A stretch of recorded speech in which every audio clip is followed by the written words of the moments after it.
제주의 한 여관에서 5년 전 고독사한 것으로 추정되는 70대 남성의 시신이 백골 상태로 발견돼 지역사회에 충격을 줬습니다.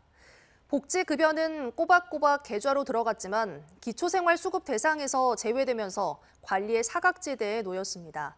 제주문화방송 김항섭 기자입니다.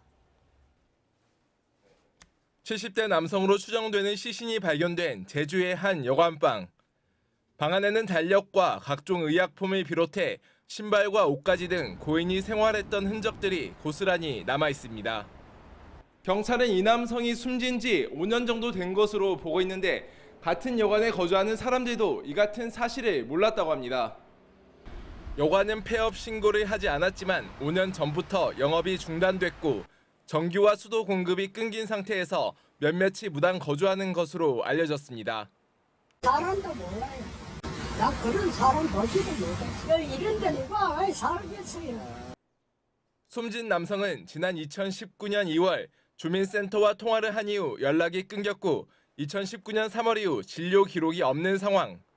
2020년 8월에는 기초생활수급 대상에서 제외됐고 2022년 12월 주민등록이 말소되면서 다음 달 기초연금 지급까지 중단됐습니다. 주민센터에서도 지난 2020년 1월부터 10여 차례 방문했지만 생존 여부를 확인할 수 없었습니다. 여관 관리인이 연락이 닿지 않았고 범죄 연관성 등을 확인할 수 없어 문을 강제로 열 수 없었기 때문입니다. 부산다고 해서 중지가 되신 분인데 경찰 신고해서 될 사항이 아닌 것 같더라고요. 국민기초생활보장 사업 안내 지침에 따라 기초생활수급자는 3개월 이상 연락이 안 되면 급여 지급이 중단되고 6개월 이상 연락이 끊기면 대상자에서 제외됩니다. 때문에 지난 4월 기초수급 대상자 전수조사에서도 빠졌습니다. 수급자 관리 같은 경우에도 중지가 돼버리면 이제 관리가 안 되는 거예요. 인지만 되면은 뭐든지 다 합니다. 도와주려고 하고.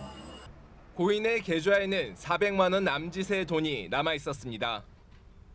여관방에서 숨진 이후에도 생활보장급여와 기초연금은 3년 가까이 꼬박꼬박 계좌로 이체됐는데 정작 고인에게 필요했던 건 5년 넘게 끊긴 사람의 손길이었습니다. MBC 뉴스 김항섭입니다. 언제 어디서나 내 손 안의 뉴스. 광주 MBC 뉴스 유튜브 구독으로 함께하세요.